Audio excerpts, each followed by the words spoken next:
بسم اللہ الرحمن الرحیم۔ مالک نے ہر چیز کو جوڑے سے بنایا ہے۔ مالک نے انسان کو بنایا ہے تو اس کی ہر ضرورت کا خیال رکھا ہے۔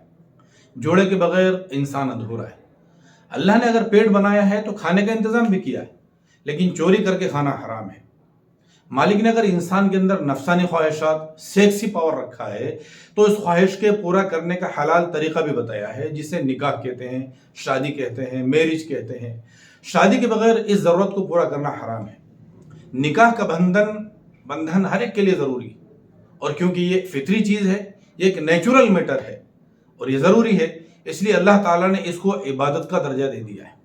نکاح کو عبادت کی کیٹیگری میں رکھا گیا ہے، اس لیے نکاح بھی عبادت ہے۔ نکاح صرف خواہشات کا پورا کرنا نہیں، بلکہ نسل انسانی کو آگے بڑھانے کا، دنیا اور آخرت میں سکون کی زندگی گزارنے کا ایک وسیلہ ہے۔ اپنی چاہتوں کو، اپنی خواہشات کو، اپنی ضرورتوں کو پورا کرنے کا ایک جائز طریقہ ہے۔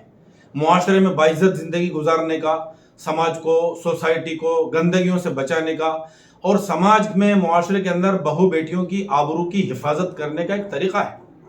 اور سب سے بڑی بات یہ ہے کہ اپنے ایمان کی حفاظت کا ذریعہ ہے، اس لیے نکاح ایک ضروری چیز ہے۔ دنیا میں سب سے زیادہ شریف اور پاک باز وہ لوگ ہیں جنہیں خود اللہ تعالیٰ نے انسانوں کی ہدایت کے لیے، ان کے گائیڈنس کے لیے چنا ہے۔ رسولوں، پیغمبروں جیسے پاک صاف لوگوں کو بھی بیوی بچوں کے بغیر رہنا نہیں دیا گیا۔ قرآن کریم میں فرمایا گیا ہے وَلَقَدْ أَرْسَلْنَا رُسُلًا مِّن قَبْلِكَ وَجَعَلْنَا لَهُمْ أَزْوَاجًا وَذُرِّيَّةً۔ جو لوگ بیوی بچوں کو اللہ تعالیٰ کی عبادت میں رکاوٹ سمجھتے ہیں اور دنیا سے سنیاس لے لیتے ہیں، آئسولیٹ ہو جاتے ہیں، الگ تھلگ ہو جاتے ہیں، وہ لوگ فطرت کے خلاف جاتے ہیں۔ اس سے ان کی مردانگی تو ختم نہیں ہو جاتی، پھر وہ لوگ اپنی خواہشات کو، اپنے سیکسی ضرورتوں کو پورا کرنے کے لیے ناجائز طریقے ڈھونڈتے ہیں اور حرام کاری کرتے ہیں۔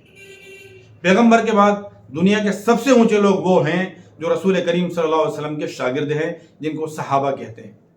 ان صحابہ نے بھی خدا کی عبادت کے لیے عورتوں سے دور رہنا چاہا، نکاح نہ کرنے کی تمنا ظاہر کی، لیکن کائنات کے سب سے بڑے حکیم، سب سے بڑے ڈاکٹر، عورتوں کے ساتھ بہترین زندگی کا ریکارڈ رکھنے والے جناب محمد الرسول اللہ صلی اللہ علیہ وسلم نے بالکل صاف انکار کر دیا۔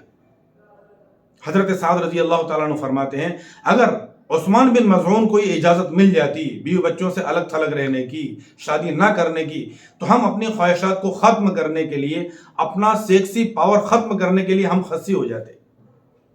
لیکن آپ صلی اللہ علیہ وسلم نے نکاح کو اور اپنی بیوی کے ساتھ وقت گزارنے کو بھی عبادت بنا دیا، بلکہ یوں فرمایا کہ جو آدمی اپنی زندگی کو پاکیزہ بنانے کے لیے، اپنی زندگی کو داغ سے بچانے کے لیے نکاح کرتا ہے تو اللہ تعالیٰ اس کی ضرور مدد کرے گا۔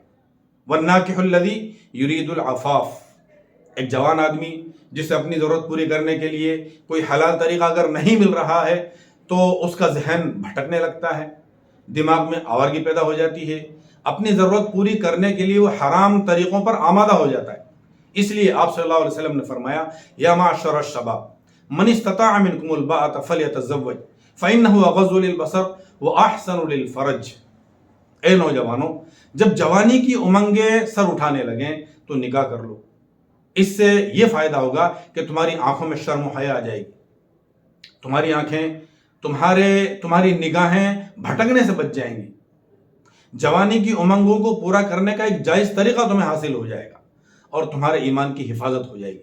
بلکہ رسول اللہ صلی اللہ علیہ وسلم نے نکاح کو ایمان کی حفاظت کا ایک سرٹیفکیٹ قرار دیا ہے۔ آپ نے فرمایا اذا تزوج العبد فقد استکمل نصف الدین فلیتق اللہ فی النصف الباقی۔